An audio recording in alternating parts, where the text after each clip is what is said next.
Hi, I'm Mina Malik Hussain and you're watching The Coffee Table. Now, you know, when my team and I think of things that we want to talk about on the show, then we do research, and it's a very well-planned, thoughtful endeavor. But it's really interesting because so many times I've been reading things and I found out stuff about this part of the world, which is now sort of Pakistan, obviously used to be the subcontinent, and all these like fascinating things come up, and I'm just like, wow, the area of land that we live on has seen so many changes from millions of years ago. Like, we're talking dinosaur era, and even before that.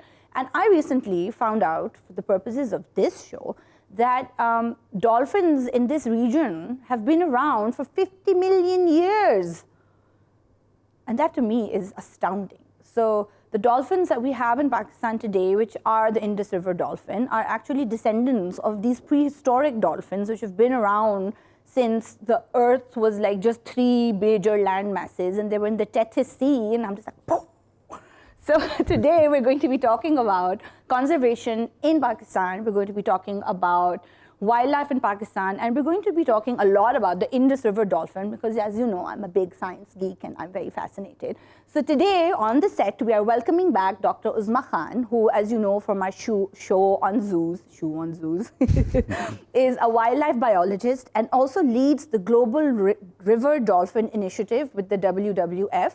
And we've got Ali Hassan Habib, who was formerly the Director General of the WWF Pakistan, is a conservationist, and now runs a really cool company that does a lot of solar energy work. So yay, lots of amazing things are happening today. Hello, welcome, hello. Welcome back. Thank you. It's nice to have you again on the set. It's nice to have you for the first time, and hopefully we'll be seeing more of you on solar energy. You know, we're always generating ideas here. So Ali, so just to start, I read that the World Wildlife, well, now the WWF is known as the World Wildlife Fund for Nature, as opposed to the World Wildlife Fund. Close, but not quite there. Right, right. Worldwide Fund for Nature. Yes. Generally, but in the US and Canada, it's still referred to as World Wildlife Fund. So what do you mean by, what is included in nature that doesn't get included in wildlife? Included in nature is you and me. Okay. And everything that exists around us. Right. And in some ways, not included in nature are artificial things that we make or fashion out of nature, but everything has origins in nature. So the fund has sort of expanded its sort of ambit outside just animals, but to include sort of, it's a more sort of, it feels more like an ecological ecosystem feeling, right? Correct. The trees and there's water and there's the air. So it's sort of a more overarching initiative. Very now. true. So in the mission of WWF, you can say it has 2 major parts. One is nature in its pristine form, and the other is the pressure that humans, unfortunately, negative pressure, having on nature, which is often referred to as the footprint. Yes. Which is harming nature. So there are these 2 opposing dynamics. I like footprint in the sense that it really gives you a sense of us squashing things, you know. This is literally and symbolically true. We are sort of trampling over things that need much more attention and much more sort of care than we are giving to them right now. I think that's sort of something I think about this a lot, you know, with climate change and with pollution and, you know, with our Indus River dolphins. I'm really becoming big fans of dolphins now. So you have converted me. Good. I really feel it's a beautiful animal. Aren't they wonderful? And they've really been around for that long. I was just like, my mind was blown that they are actually. So this fossil that you're talking about, it was actually found in the Indus Delta. Wow. Who found it? Someone. I don't know. Like, who was it? Not me. So we know this because a team of people found paleontologists found a dolphin fossil in the Indus Delta, which is south of Pakistan. So you can say it's an ancestor of today's dolphins. Wow.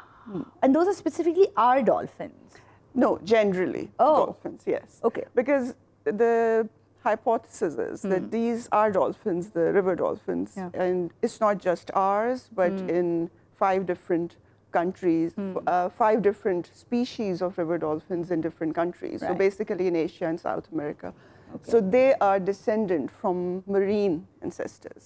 Okay. So they used to be in marine, and because of different changes, they came in the rivers, and in some cases, probably the marine water, it flooded into, so the water level rose, and the dolphins swam into areas where they weren't, into the rivers, and it receded, and they were kind of stuck there and evolved differently. Oh, wow. So they began in oceans, which is salt water. Yeah. And then as sort of, because obviously this happened over like millennia, that land masses shifted and broke apart and then just went whoosh. Yes. Oh, wow. And then they just adapted. So, for to that example, there are environment. 2 species. One is porpoise and one is another dolphin species. They are found in one in Yansi, one in Cambodia, Myanmar, and they are just they are actually marine, but Right. now they are restricted to freshwater habitat. So they are Oh. restricted to rivers Well, why are they restricted? because they are not going back, and they have evolved slightly differently, and they are okay. living And they're in rivers. comfortable there Yeah, now. they are They're like, happy. "We're not swimming and back to the critically ocean." endangered, by the way. Most of them are, aren't they? Yes. River dolphins Yes. are the ones that are the most in trouble. They are suffering a lot, and I think that's probably the leading cause is the changes in habitat because of infrastructure development, hydropower, barrages, so, which has really restricted their movement and changed the habitat, fragmented the populations. So there are genetic deterioration as well, which we see in the Indus River dolphin. Right. There is, so, you take the samples from one population near, let's say, Tonsa, and you take Right. the sample from Sindh, genetically they are all the same. Wow. And that's a major concern regarding our species. They It's are, bad for them to be genetically the same. yes, it's bad in the sense that it's like you keep marrying in the same family. They're all cousins. Yes. So any malformation genetically would amplify. Oh, so, you're right. So if there is one germ, for example, that hits a subpopulation, it's going to spread across because all are same genetically. Oh gosh, they're like the British royal family, they all have hemophilia apparently because there's too much intermarriage. Well, I'm one to laugh. We do too many cousin marriages here. Okay, so they actually need to be introduced to other outsider dolphins. And I keep thinking of marriage now. But the problem is that But that- this is a special. So it's not like human population Of where we course. can go and marry Yeah, somebody sort of else. whatever. You go to college and if find we someone. can't do these to these dolphins, Yeah. so that's why they are endangered. They are precious because we can't send them anywhere to bring a different genetic material. So we have to manage this population really carefully. So what we have been planning is that maybe translocate some to different sections of the rivers. So we spread them out, and Right. maybe there would be slight variation in other subpopulations, so they are spread. And so And maybe if they have more space, like I was reading somewhere that they're really they're confined to about 750 meters of river, which is the active place where most of the dolphins are, and that's really nothing. yes, That's it's like very- 1,000 kilometers. But for example, during our work with river dolphins, which is like 18 years old, Yes. we have seen extinction of one subpopulation. So we used to have, from Jinnah to Chashma, we first recorded a few dolphins, and we kept serving every 5 years, and now we don't have any. So, in our lifetimes, we have seen this. Oh my God. Lifetime of our conservation work. Oh my but overall, the population of Indus River dolphin has increased, which is a good news. That's amazing. That's So, fantastic. owing But to our conservation work, we are very pleased, and we take pride that of our work course. has paid off. Yes. And there's so much conservation work that the WWF is doing. And also, I know we know that the dolphins, there's active work going on there, but what about other animals? Because there are a lot of really unique species of animals in Pakistan that do need looking after. And then people come and hunt them and put them in private zoos, and all sorts of bad things are going on there. So I think that's a very important point, that in spite of all the pressures and the increase in population, infrastructure, there are umpteen success stories Yes. of increases in wildlife populations of animals.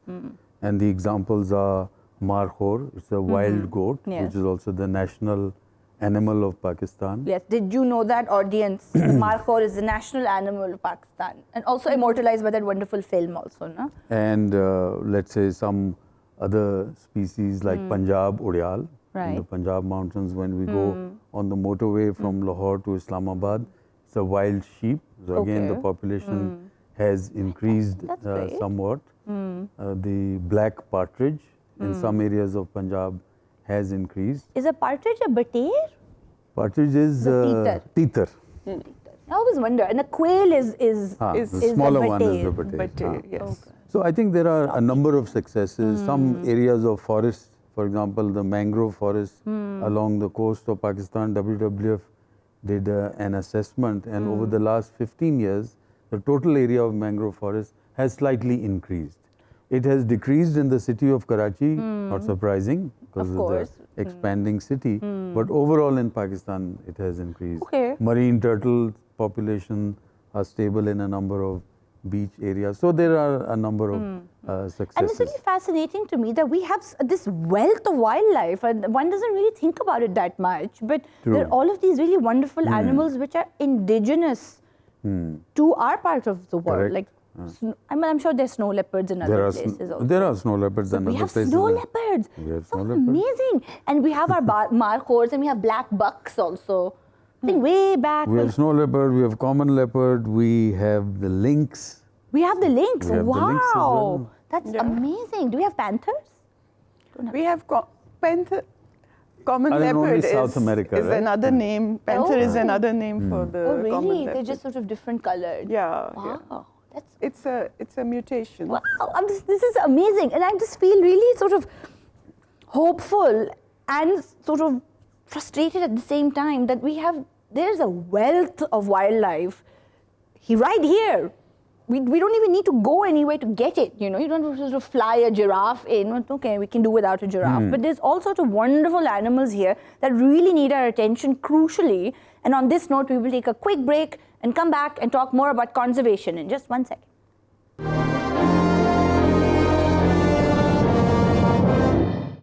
Hi, welcome back to the coffee table. We're talking about balance in our conservation. And part of conservation, a great deal of it, I imagine, is also clamping down on poaching. Because the other side of having these rare and wonderful and unique animals is that a lot of people want them. And we know that there are snow leopards, for example, in private zoos. And there are lion cubs in people's homes. And it's By the way, incredibly problematic. I don't know of any snow leopard in a private zoo. So if you know, please let me know after the I'm show. gonna call you, write it on a check and slide it across. But you know, on social media and things, you see people making videos of them and you're just like, what is it doing there? It's usually the other big cat species, lions and tigers, but unfortunately it's legal in Pakistan to keep them in private ownership. And we have been in a legal battle to actually prohibit this, because if you keep them in private zoos, you never know what's happening to them. And if they die, if their parts enter an illegal wildlife trade market and exported Their to parts? countries where, yes, I mean, their pelts, bones, they are in high demand. Wow. Yes. And so I suppose for sort of local Traditional Chinese medicine medicines, yeah. and things like that as well. And that's one, but I'll come back to that in a second because I'm going to keep circling back to dolphins because I have many questions. But hunting is legal in Pakistan, and we do have a culture where we also invite people from abroad to come over and hunt things like khubara bustards. Shouldn't we stop that? I don't think we've got enough to go around, do we? Yeah. Well, this is not a very simple black and white question. So hunting is actually part of human activity when we go back to prehistoric times. Yes. But it's the context of today's world which is over-commercialized, full of greed, Yeah. trying to grab everything, decimate things. And because of the tools in our hands access to technology, there's a great risk that we can over utilize or impact upon wildlife and nature. So as far as hunting is concerned, the legal framework is such that hunting of certain animals in Pakistan is legal. Yes. So for example, shooting of migratory birds Right. in certain seasons and only on weekends is allowed. Okay.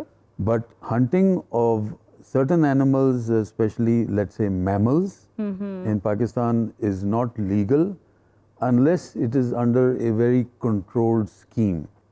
For example, the trophy hunting Yes. scheme, Ooh. which is that. Trophy hunting scheme? So there is a trophy hunting scheme, which is actually within the framework of conservation, which Okay. is that. So the markhor is a good example. The markhor is a national animal of Yes. Pakistan. It is an endangered animal, Yeah. and yet a few licenses every year are issued for hunting of markhor. And international hunters come to Pakistan, may pay over $100,000 for one animal, and the law is such that 80% of that money will go to the community that has conserved the habitat. Because there are limitations there that one can understand, but But I needn't think this have will to. improve now because recently a Hubara Bustard Commission was formed. okay. And that has been supervising proper standardized surveys, which will now regulate how this hunting should pursue in future. Quite right. So I think this should improve. So I think the controversy around Hubara bustard hunting should eliminate in future, because then it'll be overseen by technical experts and following standard methods, and so this should improve. That would be comforting. I also read somewhere that a certain amount of hunting is healthy for a population, because sometimes there are some animals that are sort of extra, and if you hunt those extra ones, like, you know, like, I it's don't like know if culling you the can herd a little call- bit. I think you're right, because you see, man has interfered with nature so much that nature is no longer able to balance itself in a Healthy holistic way. manner. Natural so way. Yeah. Most countries in Europe allow hunting. Sweden, Finland, and in the US, because the natural predators are no longer there, and especially, let's say, deer, elk, reindeer, the population can increase to an extent that if you don't manage them through hunting, they will start entering into human habitat areas where they will come into conflict Okay, with so people. but that's also because there's enough of them. There's a critical mass. But even if we shoot like the X other amount of side reindeer, is- it's okay. yeah. But not with markhors, for example. But other side is, one side is that, you know, the predators are gone, Right. or have declined. But the other side is that human interference has increased. Yes. So now there's more conflict. For example, in Africa, there's more conflict of elephants with communities, agriculture, and they say, oh, there's conflict, we have to cull them. Yes. And in Asian countries as well. So, you know, that's because of our interference. Yeah, it's not their fault. Yeah. So growing, you know, we need to have agriculture, we need to clear land for agriculture. So that's leading to that conflict. We are closer to wildlife than we were ever before.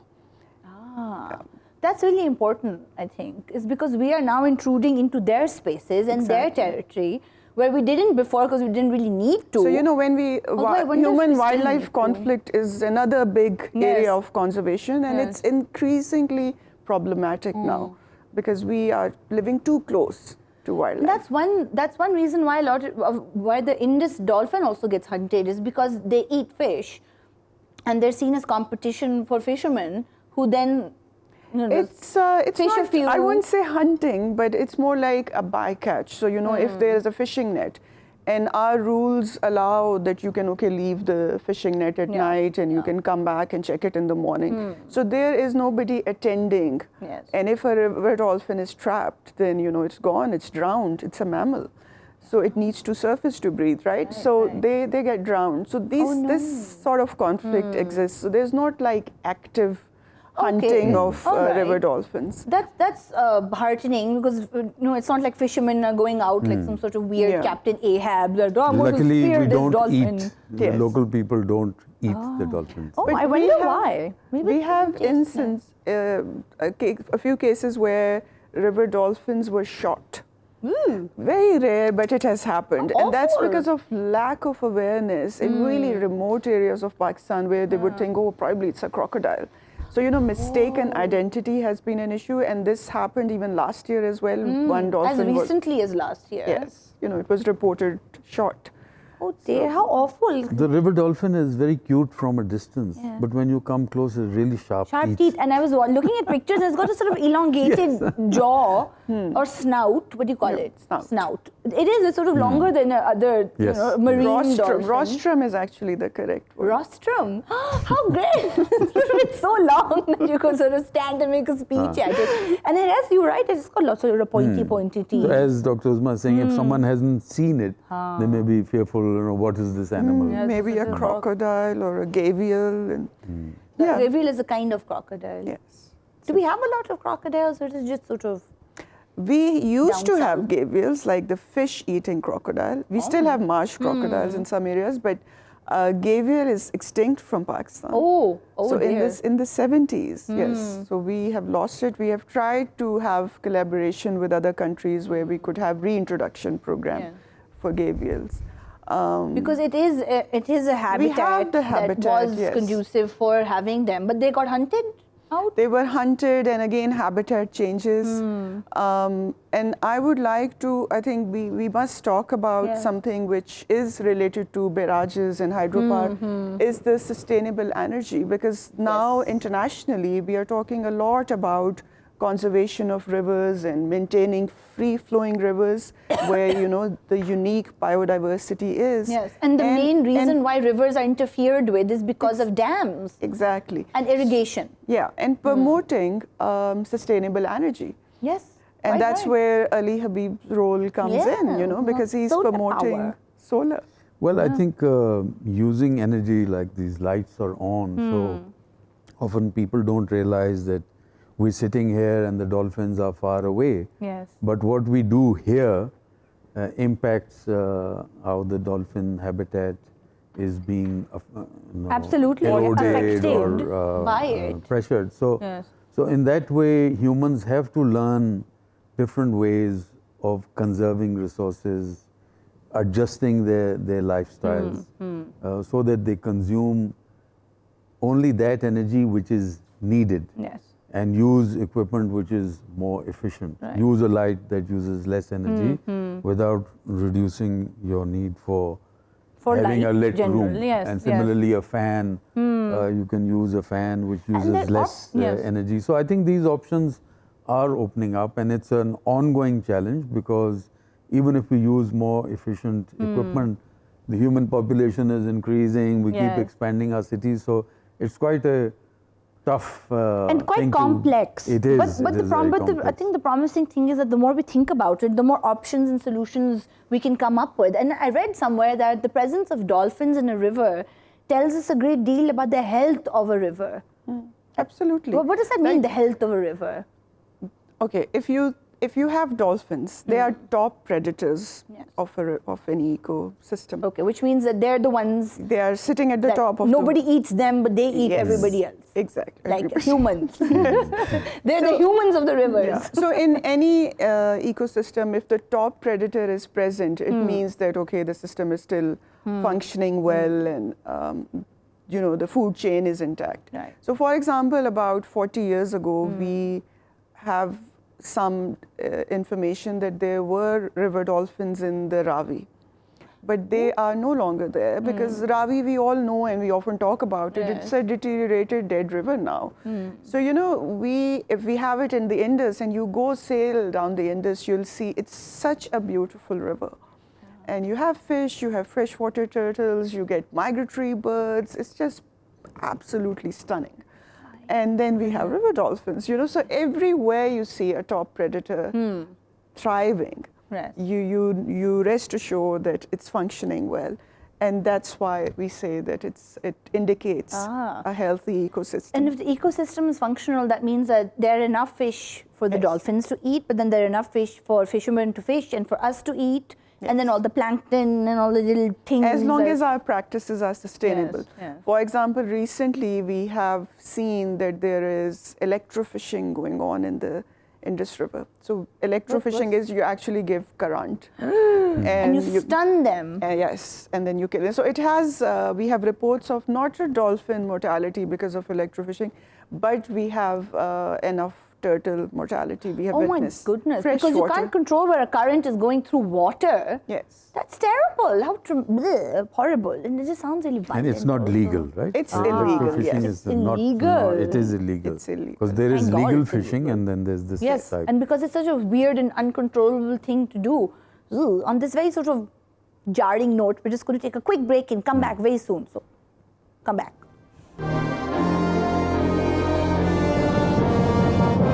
Hi, welcome back to the show. We're talking about the Indus River dolphin and conservation of animals in Pakistan, and it's a fascinating chat that we're having because, you know, I'm full of questions always. So, Uzma, tell me, we were talking about how the health of a river is determined by its top predator. And there are lots of really sort of negligent and foolish ways in which people contaminate rivers in order to hunt in the river. So like you just mentioned during the break, is that some people have been known to throw pesticide into rivers to kill fish and then just scoop them up. But then you're also poisoning your water. Yes. And that water goes into fields. Poisoning the water and poisoning people. Yes. Because the same water would go to the everywhere. Crop. Yes. Yes, and it's fresh water because the river is fresh water, and then those are where the irrigation canals are going off into. And pollution and sewage is killing dolphins as well. Yes. So we have actually, WWF globally has a program of building water stewardship. Right. Which means that you work with the industry to improve their practices, improve their standards, so they don't just pour their effluent, dirty water into the water bodies. And not just dirty, but toxic water. Exactly. So you make them the stewards of water, of fresh water, rivers. That would, fingers crossed, Yeah. people will do that. Hope We are so. getting there. Yeah, I think there's slowly, some hope. Yeah. Slowly. So I also read that the WWF has, you know, I was thinking about how can we sort of help support this initiative, and especially people like us here in landlocked Punjab, where we know we have no lakes and we don't interact with dolphins. So apparently one can adopt a dolphin with the WWF. That's a thing. That sounds nice. Can we do it for Pakistan? Can we adopt dolphins here? Would that work? We have a membership program. Oh, okay. So where we have different membership categories and we have different sort of cards where whatever your interest is, so a percentage of that money which is raised through membership actually goes for the conservation of that particular species. But I think apart from supporting a conservation cause and an organization, I think there are various things we can do at our personal level. Yes, so for example, Ali was talking about just changing your bulbs to energy efficient bulbs. This is just a small thing you can do to make an impact. If everyone is doing it in Pakistan, we can, you know, have a huge impact. Yeah. Quite right, actually. And I also want to talk about, you know, but here in Lahore, there is a new form of entertainment where it's a dolphin show. Unfortunately, yes. It kills me. What are your thoughts on that? Because I feel I have several uncomplimentary ones. Isn't that part of being aware of our wildlife as well, is to not do things like this? So these dolphins, there are 4 of them. And 3 actually come from an endangered category population. They are Black Sea dolphins, Black Sea bottlenose dolphins. So we were asked, I mean, WWF was asked, what should we give because you require permits to import them. Okay. So we voiced our concerns that, you know, performing dolphins suffer a lot. They largely come from the wild population, so they are not only welfare concerns of having performing dolphins, but there are conservation concerns because they come from the wild. They are, you know, you just keep replacing them. So when they are falling sick or they are not doing so well, they either die in captivity or they are released back. and new ones are caught. And So, dolphins are really social also, and they're very social. intelligent. They are social. They are intelligent. That's why they suffer more in an aquarium. So when we looked at the plan, they have a performing pool and they have a resting pool with really small dimensions, and I'm sure they are suffering every day, every minute. And then they have 3 or 4 shows in a day. So I think changing public opinion is also important. Yeah. People should understand if they actually pay and go there, they are contributing to extinction of species, perhaps, and suffering of animals. So yes, it's terrible. And then another thing is that Pakistan is a signatory to a convention which is specific to migratory species. Okay. And these species that are performing in Lahore are listed there as endangered. And we have made a commitment that we will update our national laws for their conservation. Now here we are, having them in Lahore, performing and jumping through the rings. It's just terrible. It's horrendous. I think here it's also, it's a form of canned entertainment. Now, you can imagine that a young child, when they see the dolphin, they will get excited. Yes. They would have seen a dolphin for the first time. But it's a really dumbed down method of educating a child. It may take a little more effort, but you can take groups of children to the river and Tonsa, which is south of Punjab, to actually see the dolphin. Yes. And WWF does run eco-internship programs in partnership with schools. Many schools from Lahore groups go and see the dolphin. It does take more effort, but it creates a greater bond and also a respect for nature. If you see these performing dolphins in Lahore, it's like instead of seeing a movie, you go to a same hall and see the... So it's a bit unfair of adults to put up this canned show for children because they would have been a better opportunity to educate your children. If you remember, there was a time where dancing bears would be performing in Lahore, which had been made illegal, and thankfully that has more or less been eradicated. Stopped. And again, it's that form of entertainment. When a child sees a bear, of course it's captivated, and it's the first time they may have seen such a large animal, but the animal has suffered before it starts performing. So similarly, performing dolphins is, ethically, from a conservation point of view, not a good idea. And it's a pity that it's almost, I think the first time it's happening in Pakistan. The first time? Second time. Ooh, Second time. So we had it in Karachi first, and now we have it in Lahore. But we should realize that there are countries, and the list is growing gradually, that are banning performing. So they are banning marine circuses. And mainly it's for money making. The main purpose is not about commercial conservation, or the main purpose is a commercial entertainment and money making. So it's really not desirable. Quite right. And even like big water parks like SeaWorld, for example, even they've been facing a lot of backlash now because they've got like orcas and things as well. And even other setups where you can swim with the dolphins and things. But New Zealand has recently, probably 2 weeks ago, New Zealand has banned swimming with the dolphins. Excellent. That's because they suffer. Even that is stressful for them. So imagine you're swimming in a wild habitat in, ocean. Even that is banned now in New Zealand. And here we are, having their performance. Sort of jumping through hoops, literally jumping through hoops. And I think that's very important, is that animals have suffered before the point where you see them. So they've been trained and they've been uprooted from their habitats and they've been separated. And animals have feelings and dignity as well. And how can we teach our children or other people to be compassionate to them if we're also making them do these things? Of course, it's like bringing humans from jail, from captivity and forcing them to perform. Yeah. I mean, they haven't signed a contract to perform. Usually animals are kept hungry, so it's a reward for them. So they are conditioned that you do this and you get food. So they are usually hungry when they are performing. Yeah. And I think it's also particularly sort of, at least for as long as the dolphins, as far as they're concerned, is that we have them right here in the Indus. Yes. You can just drive down and go to the river and actually see them in the wild? And are there sort of other tours like? Can you go on a boat? You know, like Yes, like sort of places abroad, you have a glass bottom boat and you can see all the fish. But Indus the water is so murky, Yes. so you can't see anything.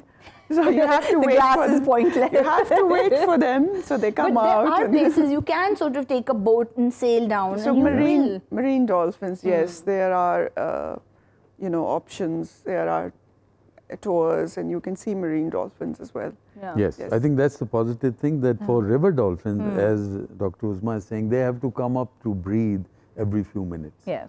So if you are going in the dolphin habitat near Tonsa or Sakhar, you have a guaranteed sighting of dolphin.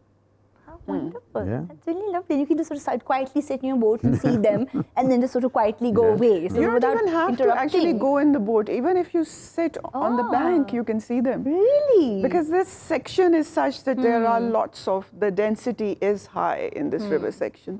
So you see them. That's and so they're- wonderful. I think actually seeing it with your own eyes will sort of make you realize how wonderful they are. And then sort of stop doing foolish things like paying tickets to see them in captivity. Yeah. Terrible. I hope the owners of that show are not watching this. But, it's really awful. So what else? Are there other things that we can do to sort of help awareness about the dolphins? Other than these things? I think we mostly... I wanted to ask that a lot of dolphins get stuck in irrigation canals also. Would it ever, if we had more efficient ways of irrigating fields, could we just close those canals off? Would that actually be a thing? Could we do that? We close the canals when we want to clean the canals. So it's an annual maintenance when, Yes. in the dry season, the canals are closed. So it is done. Yes, it is done. But dolphins that are stuck in the canals, because they go there probably either they follow fish or they go with the water flow. We don't know, but they go in the canals. And when they the can swim through the barrage also. I read somewhere that they can sort of just go over So we it. actually put a tag on a dolphin to see the movement, and we were able to see that they could actually go both upstream, downstream, Wow, clever. through the barrage. They're yes. smart, They Yes, probably of thought course. about it. They're like, oh, cool, let's see what happens. But probably if you see the gates of canals, some are quite small. So I guess once they go there, they cannot swim back. So you have to physically lift them and translocate them. And so it's a regular process because we can't knock down the barrages. So Get rid of them. we have this regular process, as part of our conservation Right, work, right. that we take them out. And this is an initiative that has been going on with the Sun Wildlife Department Excellent. for Which means 2 that, decades now. oh, wow. Which means that farmers now are able to recognize dolphins and say that, okay, this is a dolphin. And Fishermen, yes.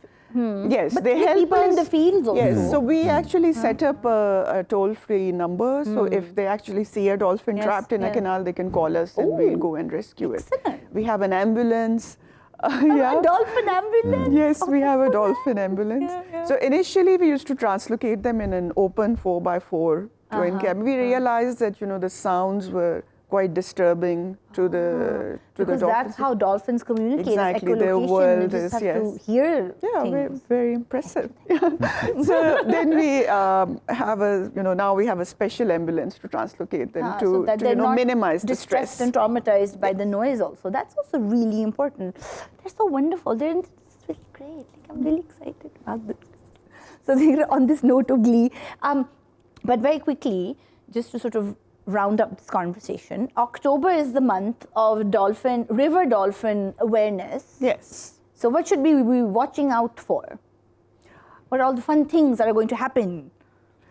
So what we are trying to do is that in all the range countries of river dolphins, we will be doing different awareness campaigns with schools, taking children out and showing them dolphins, or showing them documentaries. And so yes, we will be doing that throughout Okay. the month. And So I think October is this a- October, and your program, I think the timing is perfect. Thank you because very can- much.